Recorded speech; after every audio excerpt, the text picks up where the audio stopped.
ভালোবাসলে পরিবারের বিরুদ্ধে যেতে হয়।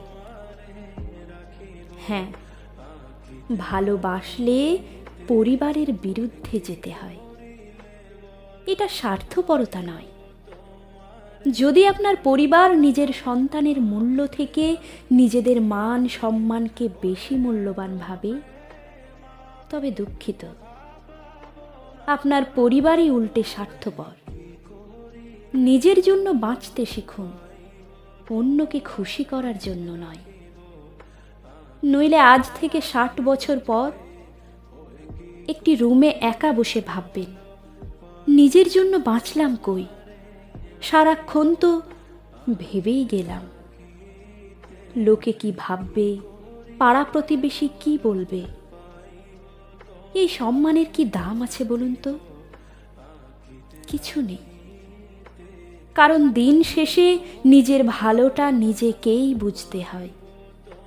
দিন শেষে যখন আয়নার সামনে দাঁড়াবেন, একবার প্রশ্ন করবেন যে নিজের জন্য কি করলাম আজকে। আপনার ভালোবাসা আপনার ভুল নয়। আপনার ভালোবাসার মানুষকে আপনার জীবন সঙ্গী বেছে নেওয়ার অধিকার আপনার আছে। আপনার কেন, প্রত্যেকের আছে। কারণ ভালোবাসা পবিত্র।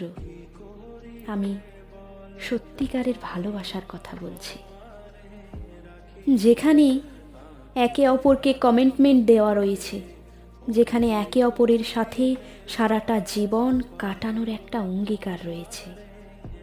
আমি সেই ভালোবাসার কথা বলছি। আপনি যদি সেই ভালোবাসায় বিশ্বাসী থাকেন, তবে অবশ্যই আপনার ভালোবাসাটা অপরাধ নয়। তবে অবশ্যই আপনি আপনার ভালোবাসার অধিকার ছিনিয়ে নিতে একটু তো লড়াই করতেই পারেন। সেটা পরিবারের সাথে হোক কিংবা সেটা সমাজের সাথে। কারণ আর কেউ মানুক বা না মানুক, আপনি তো জানেন আপনার ভালোবাসা 100% খাঁটি। যদি আপনার এই সঠিক সিদ্ধান্তর জন্য আপনার পরিবার কষ্ট পায়, তাহলে একটু ধৈর্য ধরুন, অপেক্ষা করুন। মানুষটাকে হারাতে দেবেন না, প্লিজ। ভালোবাসার মানুষ একবার হারালে ইহকালে আর ফিরে পাবেন না। ভালোবাসায় লড়াই করতে হয়, চোখের জল ফেলতে হয়, স্যাক্রিফাইস করতে হয়। সত্যিকারের ভালোবাসা এমনি এমনি সার্থক হয় না। সেটার পেছনে অনেকটা স্ট্রাগল থাকে, এবং সেই কারণেই তো সত্যিকারের ভালোবাসা অমর হয়ে থাকে। আফসোস নিয়ে 60 বছর বাঁচার থেকে ভালোবাসার মানুষটি হোক জন্ম জন্মান্তরের।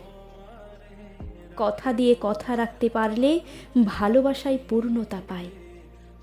আর ভালোবাসায় যদি বিশ্বাস আর ভরসা থাকে, তাহলে এভাবে যুগের পর যুগ একসাথে কাটিয়ে দেওয়া যায়, কোনো রকম টেনশন ছাড়াই।